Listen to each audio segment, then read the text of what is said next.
So yun mga katrops, bali try natin bapingin tong ating bumper.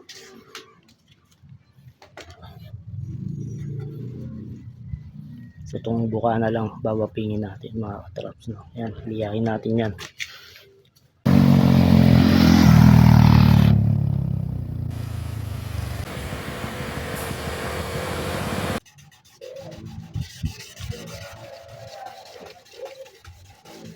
So matagal na rin to mga katrops na pintahan. So ngayon lang natin babapingin. So itong buka, unahan lang ang babapingin natin.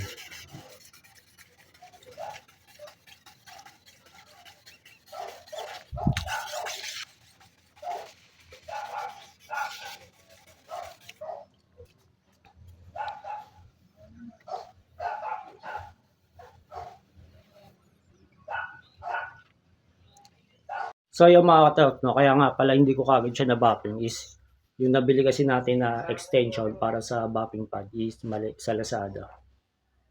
Mali yung thread na binigay sa atin eh. Dapat kasi itong malaki, siya yung dito. Yung size niya. Bago yung size na itong mali dito. So, yung pumalpak. Eh, ngayon, nakabili na tayo mismo sa may paint shop mismo na pinagtimplahan natin ng mga pintura. So, kasi nagpapinta kami kanina dahil may pipinturan tayong sporty na motor na kulay itim.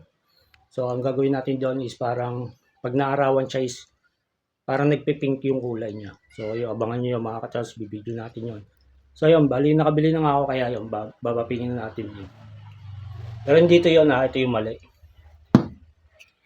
So, ito na yung bapping pad natin mga katrops, no? Ayan yung nabili natin. Ayan. So, okay. Kaya okay na, magamit na natin yan at yun nga, mababapping na natin yung bumper na yun. So, ang gagamitin nga pala natin dito mga katrops is yung timeless. Ayan.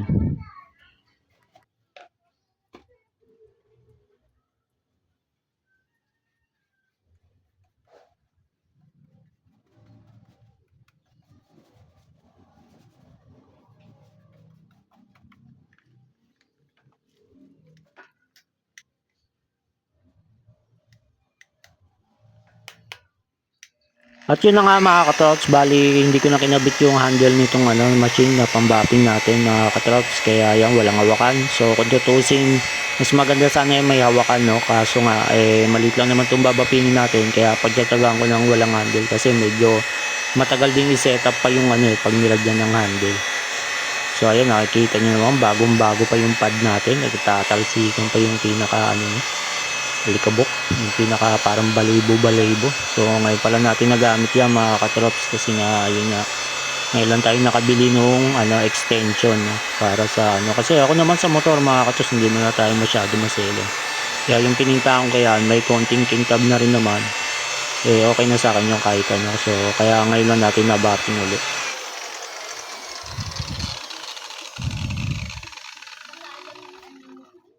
At yun, syempre, shoutout sa mga nagbabapping ng walang handle. So, may nakita ako niyan, mga katrots, kotse yung binabapping. So, walang handle, ganyan na ganyan lang hawak. Para sa akin, napakahirap niyan kasi umiinit din yan, mga katrops. Saka yung diin, so hindi mo siya masyado madidiin pag walang handle. Kaya believe din ako sa mga pintor na nagbabapping na walang handle. May nakikita ako niyan online, may napapanood akong video. Kaya yun, shoutout sa inyo mga boss, napakalupit nyo yung ganyang walang handle. Galing.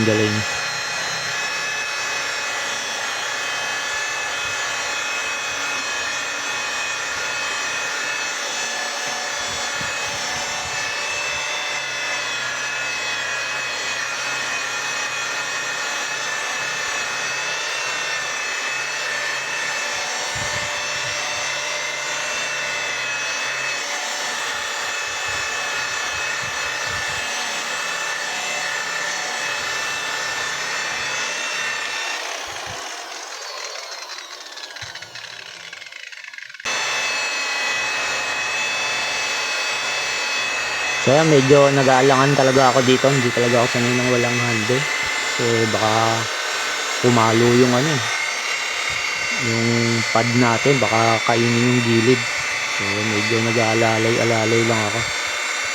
Mahirap pala pag talagang walang handle.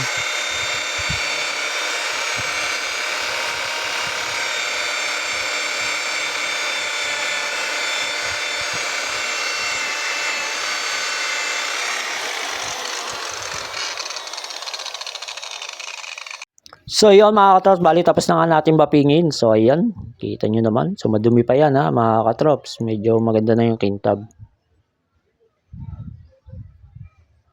So yung unahan lang naman ang binaping natin, saka yung dalawang side sa baba. Okay. At ito naman yung nalinis na natin mga katrops. Ayan yung pinaka-finish talaga. Ayan, kita nyo naman kung gaano kakintab, diba? Okay, panalo na.